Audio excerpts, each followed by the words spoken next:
Kristus. Ada haleluya saudara.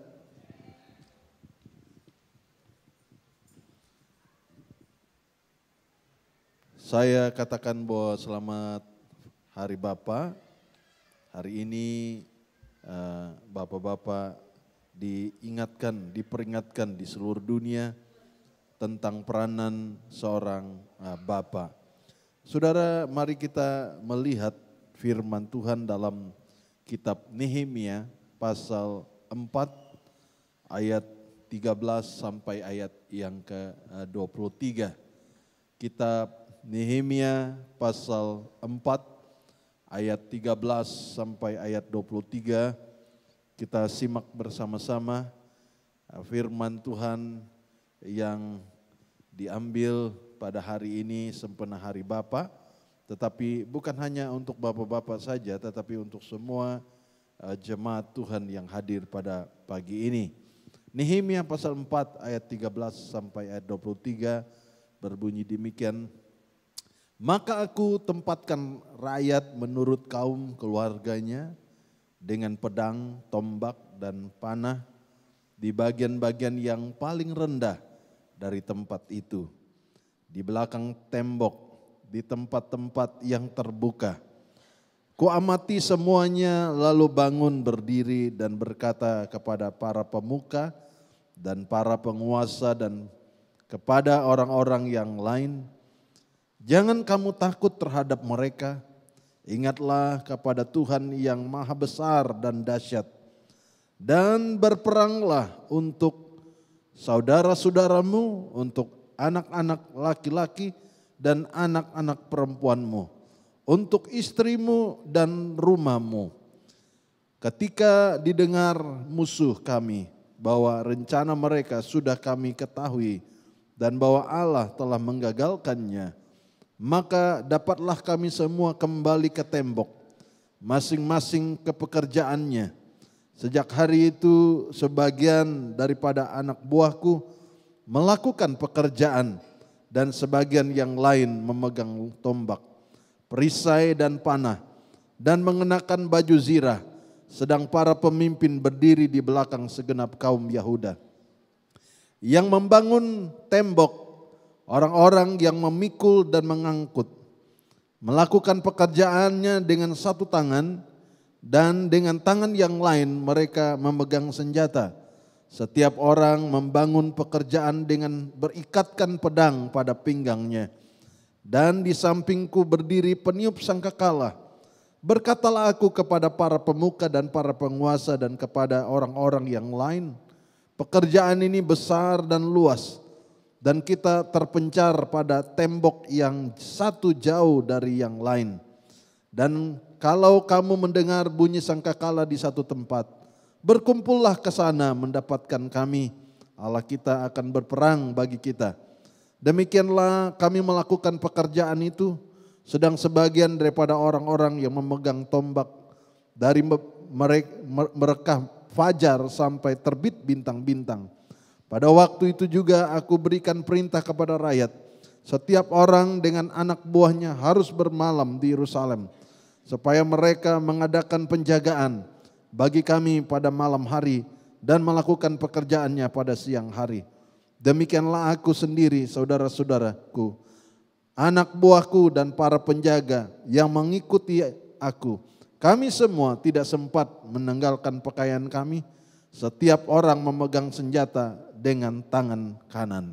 Saudara, pada pagi ini ayat firman Tuhan ini diambil dalam kitab Nehemia ini, di mana orang Israel pulang dari pembuangan dan membangun kembali tembok Yerusalem yang runtuh itu. Dan mereka membangun kembali tembok itu. Saudara, ini merupakan gambaran dalam hidup kita. Tembok ini berbicara tentang perlindungan. Saudara, tanpa kita tidak sadari, kita sedang membangun rumah kita sedang membangun kota kita. Kita ada di kota Johor Bahru, saudara. Kita merantau ke tempat ini dengan satu mimpi, dengan satu keinginan. Kita ingin membangun rumah kita. Saudara, tapi kita belajar satu hal pada pagi ini, saudara. bagaimanakah cara yang benar untuk membangun rumah, membangun sebuah legacy, sebuah saya katakan warisan kita. Saya percaya kalau kita ditanya pada hari ini, brother, sister, kira-kira akan pencen balik kampung atau bagaimana ini? Ya, tetapi saya percaya sebagian besar daripada kita mungkin tidak dapat kembali lagi ke kampung untuk membangun legacy kita, membangun rumah kita. Ya, walaupun ada pondok di kampung saudara, tetapi untuk tinggal kembali membangun kota kita kembali di sana sepertinya itu tidak mungkin. Sebab salah satu faktor anak-anak kita kalau kita lepaskan kembali ke Sarawak pasti nyasar, tidak tahu kampung di mana. Ya, mereka tidak bisa pulang. Kalau saudara hari ini meninggal, tiba-tiba meninggal, lalu dan mereka mau pulang sendiri, di mana kampung bapak saya, di mana kampung ibu saya. Mungkin mereka sempat nyasar di mana rumahnya dan sebagainya. Dan saudara, saya bukan menceritakan tentang hal secara fisik. Tetapi saya katakan bahwa kita datang ke kota Johor Bahru dengan satu keinginan untuk merubah, kalau bahasa dunia katakan merubah nasib kita. Ya, merubah ekonomi kita, merubah dalam keadaan finansial kita. Tetapi satu hal kita belajar saudara, ya, kita seperti orang Israel di dalam kitab Nehemia. Kita berangkat tiba di kota ini tidak punya apa-apa. Mungkin ada sanak saudara family yang lain, tetapi kita tidak bisa andalkan saudara. Kita tidak bisa berharap kepada mereka. Mereka pun sama-sama merantau dengan kita. Tetapi satu hal yang saya katakan bahwa kita belajar satu hal di sini saudara, saat mereka membangun kota itu, mereka tidak hanya terfokus untuk membangun kota, tetapi mereka juga berjaga-jaga dengan senjata mereka. Sampai Alkitab berkata, sementara mereka membangun kota itu, satu tangan membangun kota, satu tangan lagi memegang senjata. Kenapa Alkitab menceritakan demikian? Saya percaya saudara, ini merupakan gambaran buat kita.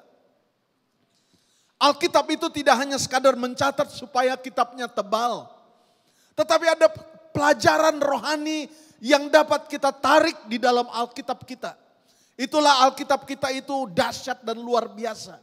Kalau kita hanya membaca secara luar, seperti ini sebuah kisah penderitaan mereka waktu memulai pembangunan.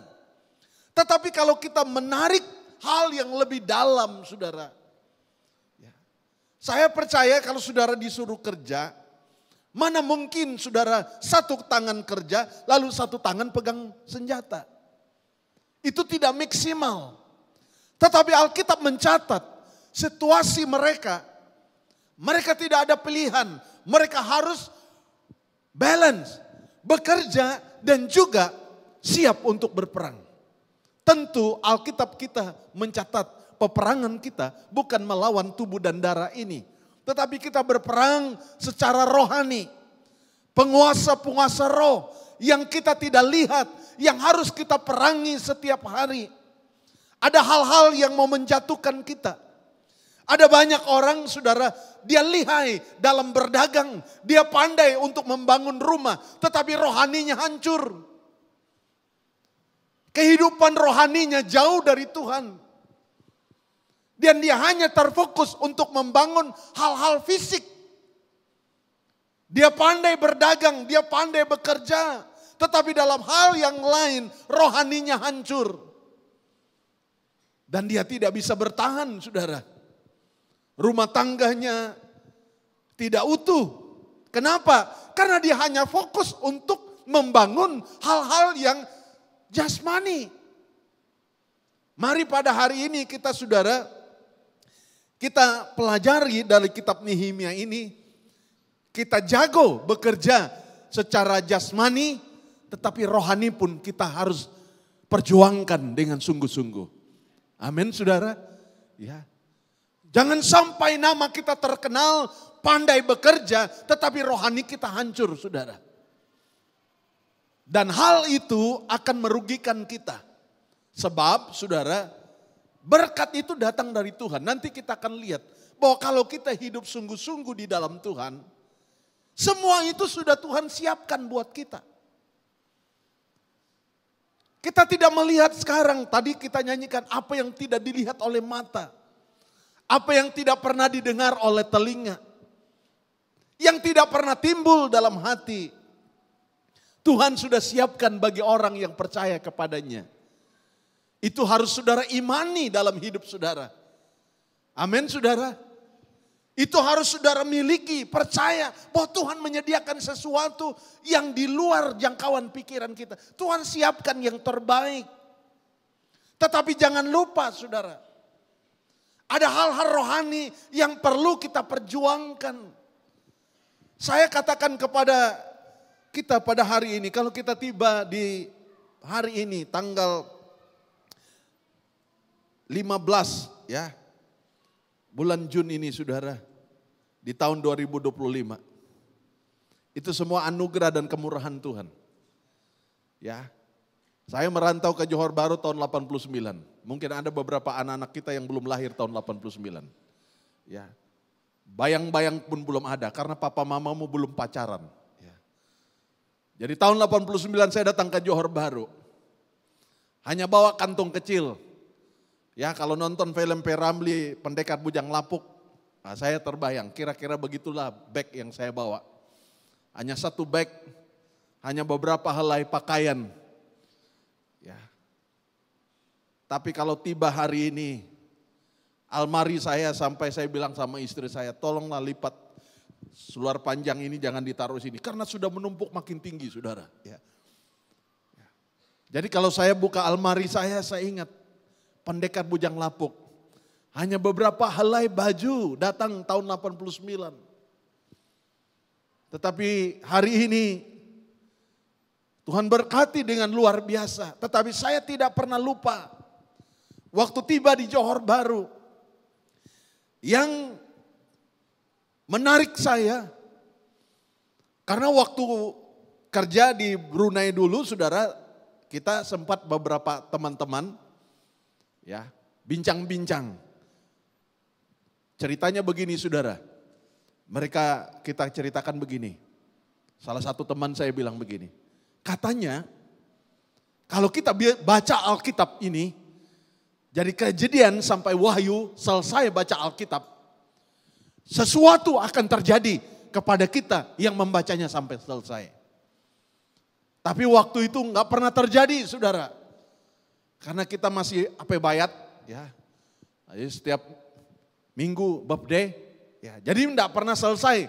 Ada keinginan mau baca, tapi tidak pernah terjadi. Nah, waktu saya tiba di Johor Bahru, saya ingat pembicaraan kami waktu itu. Kalau kita baca Alkitab, Kejadian sampai Wahyu, sesuatu akan terjadi. Nah, kebetulan waktu itu saudara, saya belum kerja. Saya belum dapat kerja. Tinggal di rumah kakak saya. Dan saya katakan mungkin ini merupakan kesempatan untuk saya membaca Alkitab. Dan saya belajar. Coba komitmen setiap hari baca beberapa pasal. Puji Tuhan, selesai sampai kitab Wahyu. Tapi tidak ada sesuatu yang terjadi langsung saudara.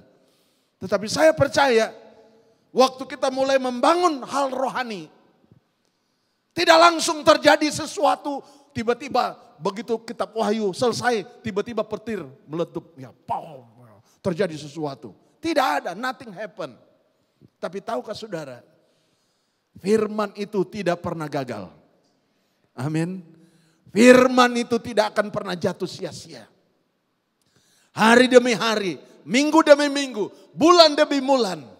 Sesuatu terjadi pelan-pelan terjadi dalam hidup saya. Sampai saya bekerja di Singapura. Dan mulai ingat firman Tuhan. Apa yang saya baca, sekalipun waktu itu saya membaca hanya dengan target supaya kitab Kejadian sampai Wahyu selesai. Itu saja targetnya. Tidak ada sesuatu yang saya ingin dapatkan di dalam. Karena saya dengar kata orang, kalau saya baca dari Kejadian sampai Wahyu, sesuatu akan terjadi. Tapi luar biasa saudara, kalau saya boleh ada sampai hari ini, saya yakin dan percaya apa yang saya lakukan di rumah kakak saya waktu itu membawa saya sampai tiba pada hari ini. Amin. Jadi orang Israel di kitab Nehemia, mereka bukan hanya membangun tembok itu, membangun rumah mereka, tetapi juga mereka berperang. Mereka memegang senjata. Artinya saudara, sementara saudara membangun pekerjaan saudara, kesibukan saudara, jangan lupa satu tangan lagi ada senjata firman Tuhan. Amin. Bilang sama orang sebelahmu, firman Tuhan juga harus ada. Amin. Jangan sampai kita hanya pandai kerja, cari kerja. Yes, betul. Tapi jangan lupa cari kerajaan Allah dan kebenarannya. Maka semuanya akan ditambahkan. Amin. Kalau tidak saudara, kita hanya membangun hal-hal yang jasmani yang hanya sementara. Dan akhirnya kita tidak melihat pertolongan Tuhan dalam hidup kita. Saya katakan bahwa ada banyak kesaksian-kesaksian yang saya alami saat saya juga berjuang dalam hal rohani saudara. Dari awal pernikahan kami, secara finansial itu tidak mungkin kami dapat mengadakan pernikahan kami di Singapura. Tetapi saya tidak pernah lupa. Ada doa, ada firman Tuhan yang kami imani bahwa Tuhan sanggup menolong kami. Dan tepat hari pernikahan Tuhan cukupkan, tidak lebih tidak kurang. Haleluya. Ya. Saudara, bahwa mukjizat Tuhan itu tidak pernah terlambat. Itu sebabnya Alkitab berkata, setiap keluarga, Nehemia menaruh mereka di setiap keluarga menurut kaum keluarga mereka. Dikatakan ayat 13, maka aku menempatkan rakyat menurut kaum keluarganya dengan pedang, tombak dan panah di bagian-bagian yang paling rendah. Apa maksudnya saudara? Foundation pertama yang harus kita bangun, harus ada semangat juang. Harus ada keinginan, ada target. Ya. Dikatakan itu merupakan foundation untuk saudara melihat ke depan.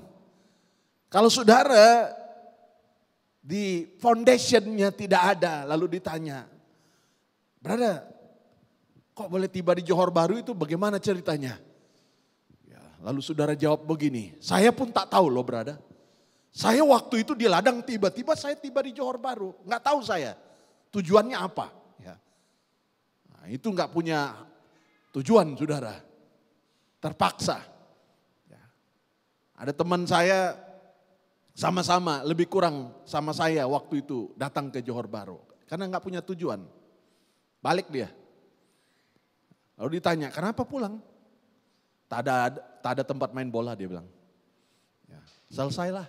Ya, karena gara-gara main bola. Karena tidak punya tujuan. Ya. Walaupun waktu itu saudara, kakak saya tanya begini. Kenapa kamu mau merantau ke Johor Bahru? Saya bilang, saya mau kaya. Ya. Dia ketawa. Ya. Betul saudara, kakak saya masih hidup. Kakak paling tua. Saya mau ke Johor Bahru. Saya mau kaya. Dan saya mau kerja. Ya.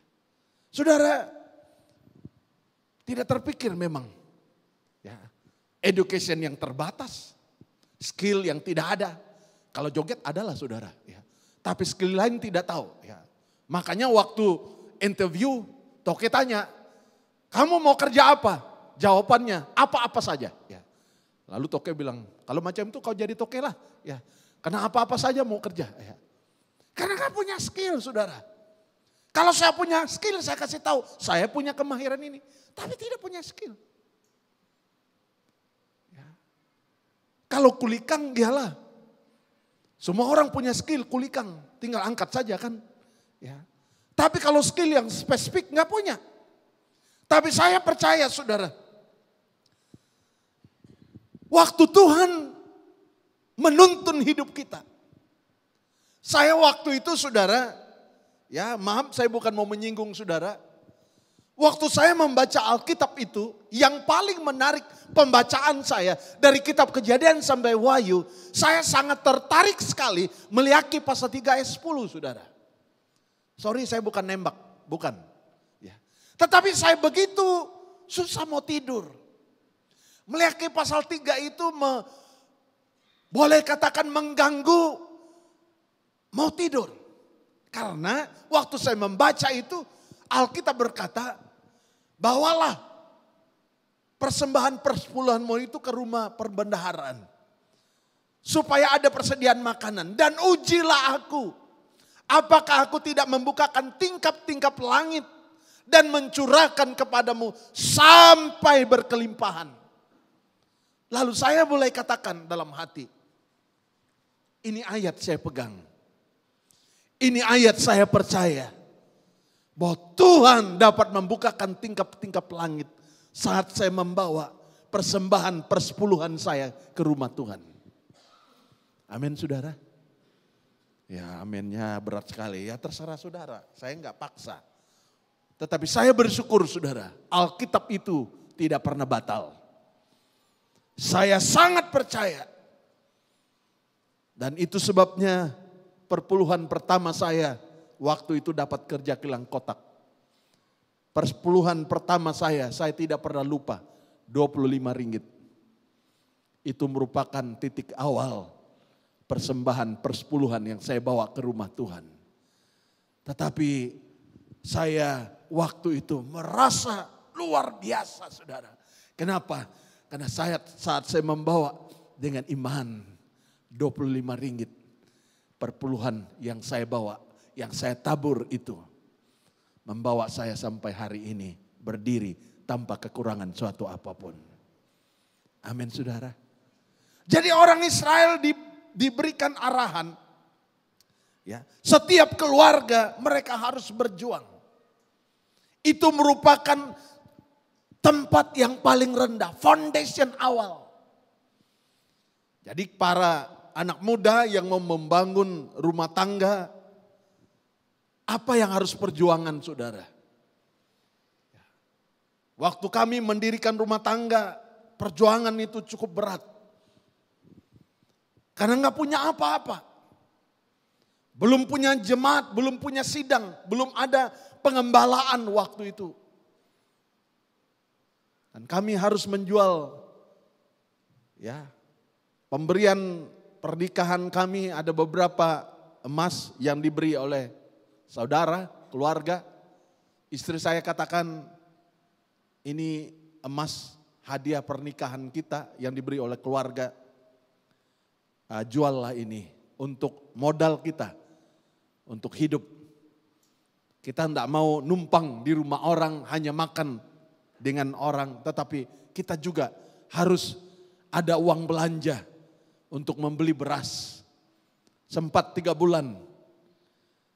Ya bahasa Indonesia bilang nggak punya harapan. 3 bulan nggak tahu kemana. Tetapi saya percaya Tuhan melihat. Waktu itu kami berserah penuh ke dalam tangan Tuhan. Kami tidak lupa berseru kepada Tuhan. Saya masih kembali kerja ke Singapura waktu itu. Karena saya tidak mau nganggur. Masih kembali kerja sementara. Sebelum mendapat confirmation dari Tuhan. Baru setelah 3 bulan kami dapat confirmation dari Tuhan. Dan saya berhenti kerja. Dan mulai kembali terjun dalam pelayanan saudara. Pada waktu itu sangat sulit. Orang Israel bekerja untuk membangun sepertinya kapan selesai ini rumah. Dalam keadaan sukar. Satu tangan bekerja, satu tangan lagi pegang senjata. Kapan selesainya pekerjaan itu? Sepertinya berat, tetapi mereka tetap lanjutkan pekerjaan itu. Saudara, saya percaya kalau cerita pengalaman-pengalaman saudara juga sangat sukar. Ya, untuk memulai masuk di kota Johor Bahru ini. Tetapi ingat, lihat orang sebelahmu. Apakah ada yang tinggal di bawah jembatan malam tadi karena tidak punya rumah tempat tinggal? Ya. Ataukah saudara bisa tidur nyenyak malam tadi karena Tuhan memberkati saudara? Ya. Ada beberapa di antara kita sangat sukar waktu itu saudara, sulit. Tetapi ingat baik-baik, karena kita tetap memperjuangkan iman kita. Tuhan membawa kita sampai hari ini. Ya, kalau dikatakan bahwa saya sangat tertarik di ayat yang ke-14 bagian B, dikatakan ingatlah kepada Tuhan yang maha besar dan dahsyat, dan berperanglah untuk saudara-saudaramu, untuk anak-anak laki-laki dan anak-anak perempuanmu, untuk istrimu dan rumahmu. Jadi ini berbicara tentang peranan Bapak, dikatakan berperanglah. Kalau tanya bapak-bapak, kenapa kerja sampai larut malam? Apakah di antara saudara berkata, aduh pastor saya ini kerja ini mau beli jam Rolex, makanya saya mau kerja. Ya. Atau saudara kerja karena anak saya masih sekolah pastor. Saya perlu biaya untuk keluarga.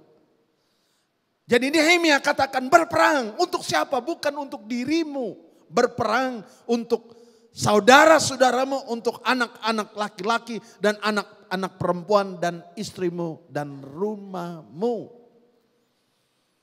Jadi ini merupakan tanggung jawab bapak-bapak itu besar saudara. Tadi ada yang kirim saya, ya bapak-bapak itu memang gak dapat apa-apa. Kerja keras tapi gak dapat apa-apa. Ibu-ibu masih dapat. Ya. Saya sampai kok ini teman ini kok curhatnya sedih betul. Ya. Lalu dia bilang begini, coba lihat. Kalau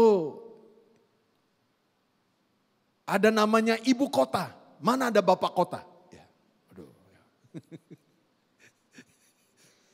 Bapak-bapak mana ada dapat, semua nggak dapat, semua ibu-ibu yang dapat. Ya. Ibu kota, ya apalagi, pokoknya semua ibu-ibu. Ya. Nah saudara melihat ya, memang Tuhan taruh sebagai bapak, ya, pikirannya bukan untuk dia saudara, pikirannya buat, karena Alkitab berkata berperanglah untuk saudara-saudaramu, untuk anak-anak laki-laki, untuk anak-anak perempuan, untuk istri dan untuk rumahmu. Jadi kalau ada bapak-bapak yang lupa diri, yang enjoy sendiri, itu bapak tidak sesuai dengan firman Tuhan. Bukan berarti bapak-bapak enggak boleh menikmati, tidak saudara.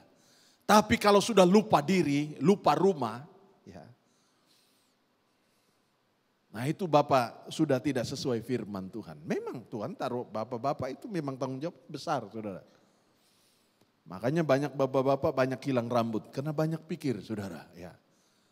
Kalau botak depan itu pikir ke depan saudara, future. Ya. Botak di atas sini terlalu memikir tentang yang di atas dengan Tuhan.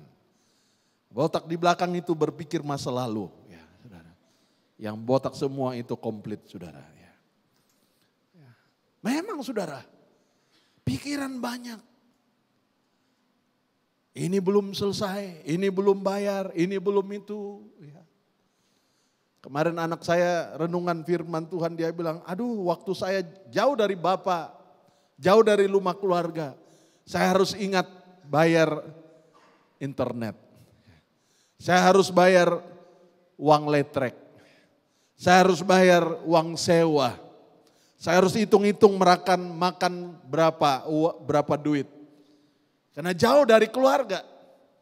Dia harus pandai hitung. Kalau dia dulu di Johor Bahru, kita cuma tanya mau makan di mana? Korea Barbecue. Ya, wow.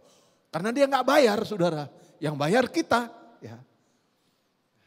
Sekarang kemarin karena dia selalu video call, sampailah satu tempat saudara, tempatnya menarik.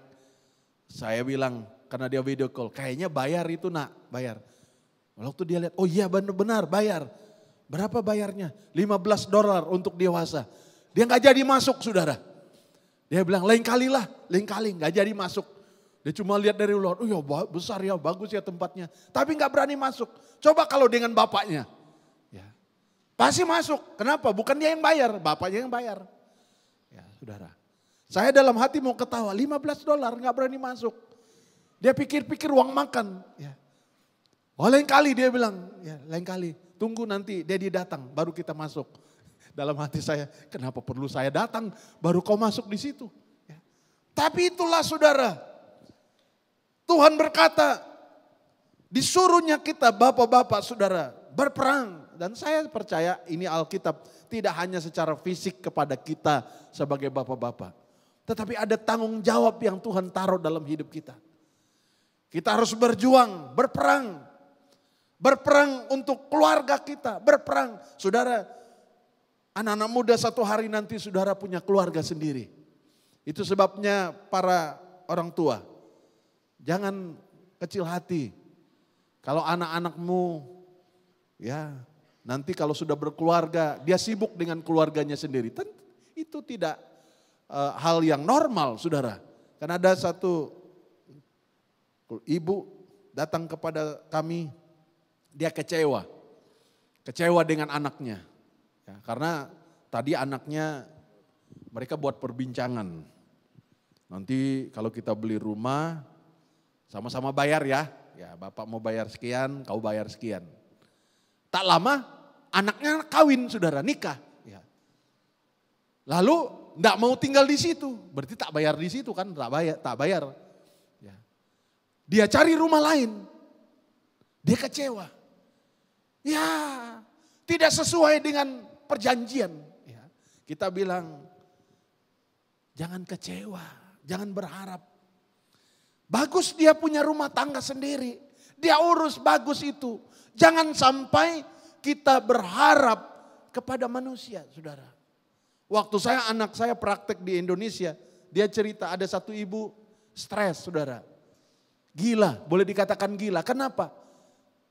Beberapa anaknya tidak jadi orang. Ya. Kenapa? Tadi dia pikir ini anak saya nanti sekolah ini sukses. Ini anak, tak tahu anaknya semua apa bayar saudara. Ibu ini gila. Ya. Kenapa? Tidak sesuai yang dia bayangkan. Tidak ada satu anaknya jadi orang. Ya. Tak berhasil saudara. Dia kecewa. Tetapi kita saudara sebagai anak Tuhan, katakan ini merupakan tanggung jawab kita. Kita harus berperang buat keluarga kita. Amin. Ya. Saudara mungkin lihat saya selalu makan durian. Saudara memikir, waduh sikit-sikit musangking. Saya nggak makan satu bakul lah saudara. Saya pun pikir-pikir berapa saya makan ya. Ya. Ini bayar itu. Ya. Kalau bujang ya oke lah. Ya. Waktu bujang dulu saudara, saya punya 8 ringgit. 8 ringgit uang saya waktu saya bujang. Karena akhir bulan, 2 hari lagi gaji. Hari ini ada pesta dangdut. Ya. Dan saya pikir begini, simpan uang untuk makan, atau hari ini saya minum habiskan 8 ringgit. Saya bilang begini, lebih baik mati hari ini daripada tidak pesta.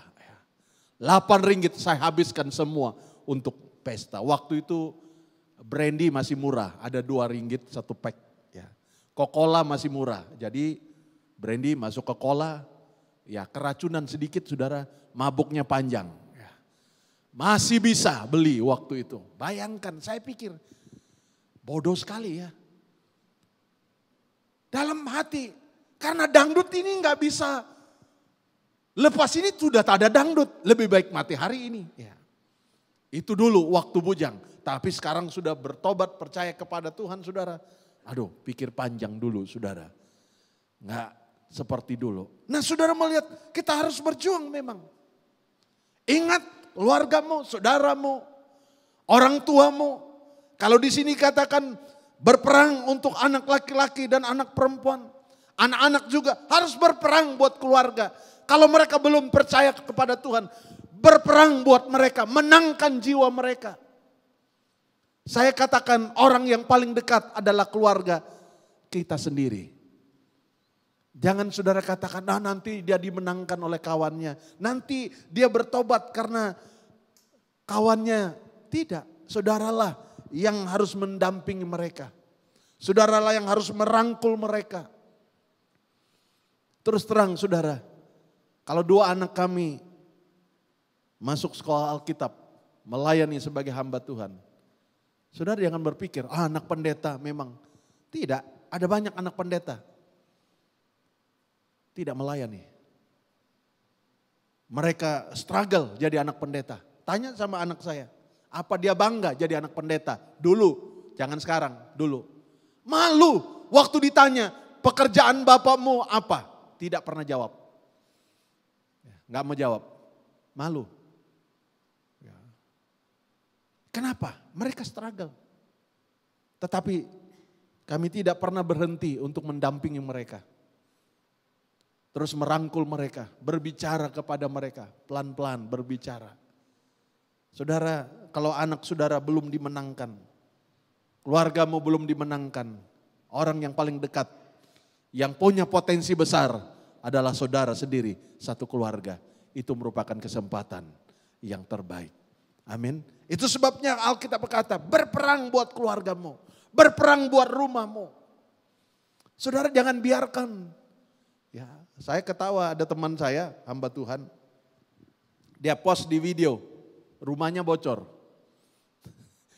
Saya dalam hati, kenapa post di Facebook, rumahnya bocor? Ya. Kau pikir jemaat datang pergi tampal kau punya atap? Ya. Pikirlah naik pergi tampal sana. Ya. Cari bahan-bahan, tutup itu, jangan biarkan dia bocor. Sekarang orang ini kirim di Facebook dengan harapan, ya banyak orang berbelas kasihan. Kasih Mesi Daya. Ya. Hei, engkau harus berperang buat keluargamu. Amin. Kalau ada anything happen yang tidak sesuai di dalam keluargamu, bereskan itu. Minta Tuhan, Tuhan selesaikan rumah tangga kami menjadi rumah tangga yang diberkati Tuhan. Jangan saudara berpikir nanti pastor berdoa. Ya memang kami Superman. Ya. Kalau saudara melihat ada sesuatu, dulu keluarga kami juga sama saudara. Jangan pikir keluarga kami perfect. Saya bapak kasar dulu saudara. Tanya sama anak saya. Tanya dia. Itu pastor dulu di rumah dia penuh kasih sayang kah atau dia bengis kasar? Oh saya kasar saudara. Saya pikir kalau saya jadi singa anak saya jadi ya, jadi kelinci, jadi arnab terus. Ya, gak berani lawan. Ya. Itu sebabnya mereka senang kalau saya pelayanan keluar, mereka merdeka. Kalau saya di rumah mereka seperti tikus takut dengan kucing. Sampai tidur gak boleh gerak saudara. Ya, bayangkan saudara berpikir, kejam betul itu pastor. Kalau saya bilang tidur, ya tak boleh gerak. Mereka kayak askar. Saya pikir, wah saya berhasil jadi bapak yang menakutkan. Sehingga anak saya tunduk. Ya di rumah dia baik. Di sekolah, anak saya yang perempuan, teacher kelasnya panggil saya. Kenapa anak saya belum pulang-pulang saya pikir. Lalu ada yang panggil, Cek, masuk sebentar ke kelas, Cegu kelas anak kamu nak panggil. Ya, apa hal dengan saya punya anak perempuan ini? Masuklah saya saudara, silakan duduk Cek. Ya. Ada apa? Ya. Dia kasih tahu, tolong didik anak ini. Dia berani lawan Cegu. Anak perempuan berani lawan Cegu. Ya. Cegu marah dia lawan, apa? Itu anak perempuan saudara, darah serawaknya. Dia berani lawan Cegu. Tolong ya kasih nasihat ini anak. Ya. Dia selalu berani lawan Cegu. Pulang kita sadar saudara. Kok kita hamba Tuhan. Anak kita kok seperti ini. Akhirnya kami sadar. Kita rubah. Kita rangkul mereka. Kita tidak lagi seperti singa. Karena kalau kita lagi marah, saudara, mungkin mereka tidak berani lawan. Tidak berani lawan. Karena kita dulu nggak ada parenting, saudara, nggak pernah diajar. Bapak kita kalau sudah tampar, demam kita 3 hari, saudara. Nah, kalau emak tak demam, cuma sini baret-baret di belakang, ya, seperti lipan itu rotan, saudara. Ya. Jadi emak saya itu rotan, dia utang. Kalau utang 1 minggu banyak perlu bayar utang. Kalau 3 hari rotannya sedikit, saudara. Ya, itu emak kita dulu. Ya. Tapi emak saya sekalipun dia rotan, kita tahu setelah dia rotan kita nangis. Nangis tunggu dia pujuk. Nah itu momen yang paling baik, saudara. Kalau dia sudah peluk kita, ya kan kamu nakal, makanya mama rotan. Ya. Lalu dia tanya, kamu makan apa? Wah baru itu kita, dia tanya, kamu mau makan apa? Oh mau makan sup ayam. Oke nanti suruh bapak kau potong ayam ya. Nah, itu momen yang paling, enggak dirotan enggak apa-apa. Ya, nanti momen dia kesian lihat kita, dia peluk kita, kamu nakal sih. Ya. Coba kalau kamu enggak nakal, mama pun tak sampai hati mau rotan kamu. Lalu kita nangisnya pelan-pelan sudah. Lalu dia tanya, mau makan apa? Nah, kalau bapak saya, kau nangisnya 1 hari, takkan dia datang mau rangkul kamu. Nah kita nggak punya parenting, saudara, nggak pernah diajar. Setelah jadi hamba Tuhan, kita keluarga muda, kita nggak tahu mau ajar anak kita seperti apa. Tetapi selalu kami katakan, Tuhan tolong kami untuk didik anak-anak kami. Kami tidak perlu menjalani seperti ini. Saya suami yang kasar juga, saudara. Kebetulan istri saya nggak ada di sini, nggak apa-apa ya. Oh, saya darahnya kalau sudah kena marah itu saya darah. Dekat highway, saudara, saya tarik handbrake, itu kereta, istri saya pucat. Wah, waktu itu dulu Suba ya, bukan sekarang ya. Sekarang udah bertobat ya. Panas badan, saudara. Tapi saya sendiri rasa ini tidak benar, ini tidak betul. Saya harus berubah. Saya tidak harus pertahankan ini, saya harus berubah. Ya. Dan Tuhan tolong saudara, kalau kita berjuang buat keluarga kita, Tuhan memberikan kemampuan buat kita. Asal saja kita mau merubah.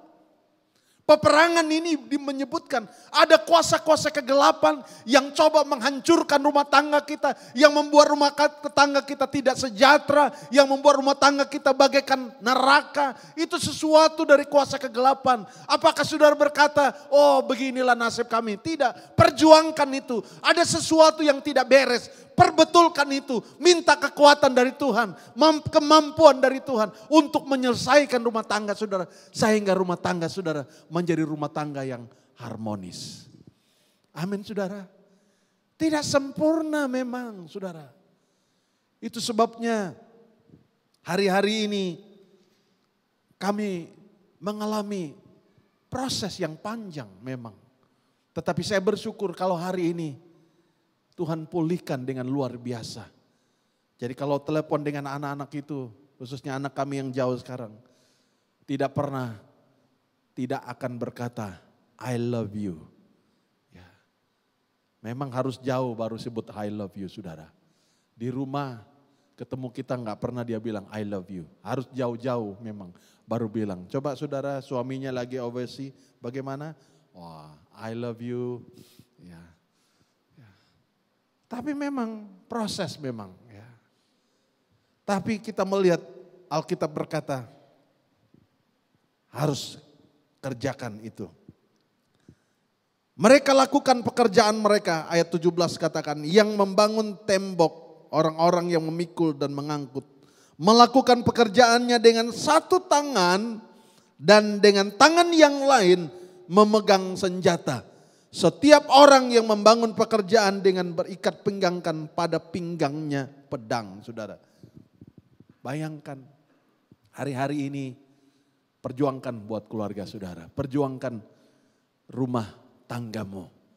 Jangan biarkan, sudahlah saya sudah putus asa. Tidak, saudara. Anak saya tidak dengar nasihat saya. Tidak. Dia pasti dengar.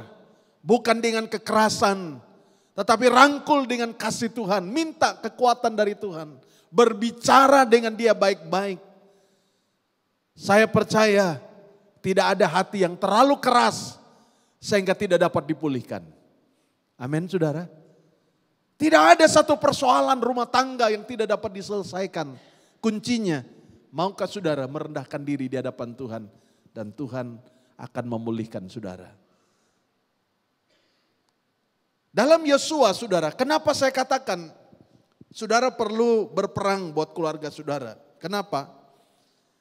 Karena Tuhan menyediakan berkat yang dahsyat buat kita. Kalau kita tidak membereskan itu, berkat itu tidak akan turun dalam hidup kita. Yosua pasal 24 ayat 13 sampai ayat 15, saudara. Kitab Yosua pasal 24 ayat 13 sampai ayat 15 dikatakan, demikianlah kuberikan kepadamu negeri yang kamu peroleh tanpa bersusah-susah. Dan kota-kota yang tidak kamu dirikan tetapi kamulah yang diam di dalamnya.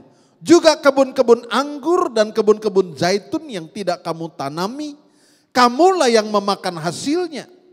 Oleh sebab itu takutlah akan Tuhan dan beribadahlah kepadanya dengan tulus ikhlas dan setia.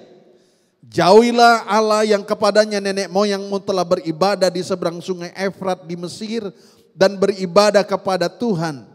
Tetapi jika kamu menganggap tidak baik untuk beribadah kepada Tuhan, pilihlah pada hari ini kepada siapa kamu akan beribadah. Allah yang kepadanya nenek moyangmu beribadah di seberang sungai Efrat, atau Allah orang Amori yang negerinya kamu diam ini. Tetapi aku dan seisi rumahku, kami akan beribadah kepada Tuhan. Saudara, di ayat 13 dikatakan bahwa Tuhan menyediakan bagi kita rumah-rumah yang tidak kita dirikan, kota-kota yang tidak kita dirikan, kebun-kebun anggur yang kita tidak tanami, kita menikmati. Amin. Jadi Tuhan menyediakan berkat yang luar biasa buat kita. Tetapi kuncinya beribadahlah kepada Tuhan dengan tulus ikhlas dan dengan setia. Tuhan memberkati kita itu hal yang gampang, hal yang mudah. Bahkan ada yang berkata, Tuhan memberkati kita hanya seperti membalikkan telapak tangan. Dia sanggup memberkati kita. Saudara, sungguh luar biasa kasih Tuhan. Saya beberapa kali bersaksi kepada saudara. 2 anak kami sekolah di luar negeri. Apakah karena kami punya uang banyak menyekolahkan mereka? Tidak. Tapi Tuhan punya berkat yang luar biasa. Tadi malam anak saya melayani firman Tuhan. Dia bersaksi. Waktu dia mau pergi sekolah. Sementara naik tren. Karena di sana itu ada beberapa gerabak. Ada 3 gerabak di tempat dia. Dan dia menunggu di platform 1. Dari platform 2. Ada ibu yang melihat dia, tetapi karena jaraknya cukup jauh. Ibu ini telepon dia pagi-pagi dan dia dijawab, hello. Lalu ibu tuh jawab, apakah kamu itu Widiana di platform 1? Dia bilang, oh iya saya. Lalu ibunya bilang begini kepadanya, Tuhan gerakkan saya untuk transfer kepada kamu $50 hari ini. Ya, memang tidak terlalu besar. Tetapi dia katakan, oh dengan $50 itu saya bisa gunakan uang itu beberapa hari untuk uang transport. Bukan karena jumlahnya berapa besar. Tetapi kata itu, ibu itu katakan, saya mendengar suara Tuhan pagi ini untuk transfer kepada kamu $50. Saya katakan, kalau Tuhan yang memimpin jalan hidupmu, engkau mungkin tidak punya $50 juta. Tetapi Tuhan bicara, lewat $50 itu merupakan confirmation aku ada bersama dengan kamu. Ya. Saudara, secara lahiriah kami nggak punya sanak saudara. Bagaimana anak saya boleh tinggal di Australia? Terus terang saya katakan, ibu ini tidak mudah untuk menerima tamu. Tetapi Tuhan gerakkan hatinya. Sampai dia berkata kepada anak kami, Saya menganggap kamu seperti anak angkat saya. Ya. Ibu ini saudara, suaminya orang Australia. Rumahnya punya kolam renang. Daerah di situ saudara, daerah orang kaya, tepi pantai. Dan dia tidak mau menerima tamu sebenarnya. Tetapi karena Tuhan gerakkan hatinya. Sehingga dia menerima anak kami, menaruh di kamar keluarga, bukan kamar tamu, kamar keluarga. Dan anak saya selalu mendapat makanan. Ibu itu katakan, semua yang ada di dalam almari, kulkas, icebox ini, makanan ini, semua boleh makan, jangan tidak makan. Sampai anak saya itu kalau ibu itu travel, penuh itu icebox. Dan ibu itu berkata, saya tidak mau pulang nanti makanannya masih ada ya. Makan semua. Ya, sampai anak saya itu justru trauma kalau ibu itu pergi. Dia katakan, saya harus makan semua, Dad. Ya, nanti ibu tuh kalau pulang dia marah saya. Kenapa belum makan ini? Kenapa belum ini? Ada babi kecap, ya, ada makanan lain dan sebagainya. Ibu itu pandai masak memang, saudara. Waktu kami ke sana, dia selalu pernah bilang kami, jangan makan di luar ya. Saya masak, ya, saya masak. Ya. Wah, jadi kita time mau makan malam, saudara, berusaha pulang cepat. Ibu itu sudah siapin makanan. Ya. Memang dia pandai masak, saudara. Nah, saudara melihat dari mana mungkin. Tapi Tuhan punya cara untuk memberkati kita. Alkitab berkata bahwa Tuhan menyediakan berkat. Dikatakan demikianlah kuberikan kepadamu negeri yang kamu peroleh tanpa bersusah-susah. Dan kota-kota yang tidak kamu dirikan, tetapi kamulah yang mendiami di dalamnya. Juga kebun-kebun anggur dan kebun-kebun zaitun yang tidak kamu tanami, kamulah yang memakan hasilnya. Saudara, kita melihat anugerah Tuhan buat anak kami.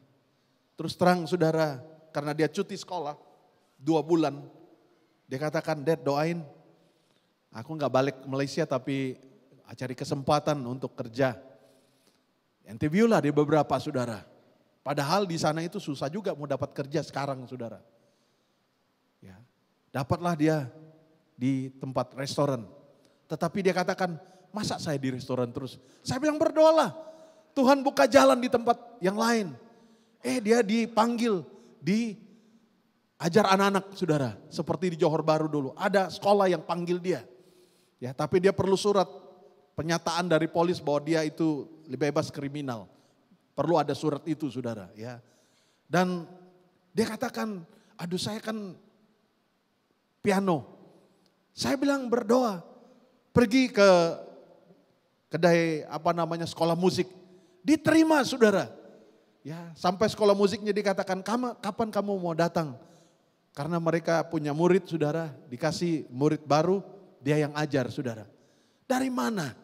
Terus terang saya katakan ibu yang tempat tinggal dia itu pun bertanya, kok kamu bisa dapat? Bagaimana caranya? Ya, dia bilang, ya saya tanya-tanya, ya saya tanya-tanya. Saudara kira-kira tanya-tanya bisa dapat? Kalau bukan yang Tuhan yang buka jalan, saudara banyak tanya pun, orang tanya, apa tanya-tanya? Ya. Tapi kalau Tuhan yang buka jalan, saudara tidak tanya pun, Tuhan berbicara kepada dia. Tuhan bicara sama saya tadi malam tahu untuk memberkati kamu. Amin saudara. Mari pagi ini saudara, mari kita bangkit berdiri bersama-sama. Percayakah saudara bahwa Tuhan mau menyediakan berkat buat kita. Tetapi yang menjadi persoalannya, berperanglah. Hal-hal rohani, jangan sampai hal-hal jasmani saja. Tetapi hal-hal rohani, saudara harus berperang saudara. Saudara harus berjaga-jaga.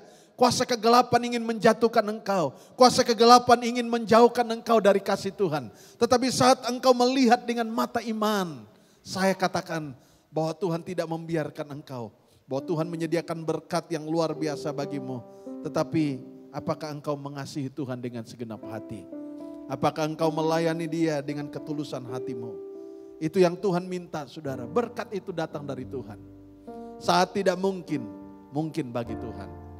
Saat dikatakan mustahil, tidak ada yang mustahil bagi Tuhan. Haleluya. Terima kasih Tuhan. Bapakku datang, menyembahmu di sini. Ku percayakan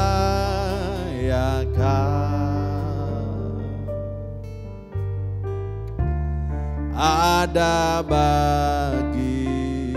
Terima kasih sudah mendengar firman Tuhan hari ini. Kami berharap firman Tuhan yang disampaikan memberkati dan menguatkan hidup Anda.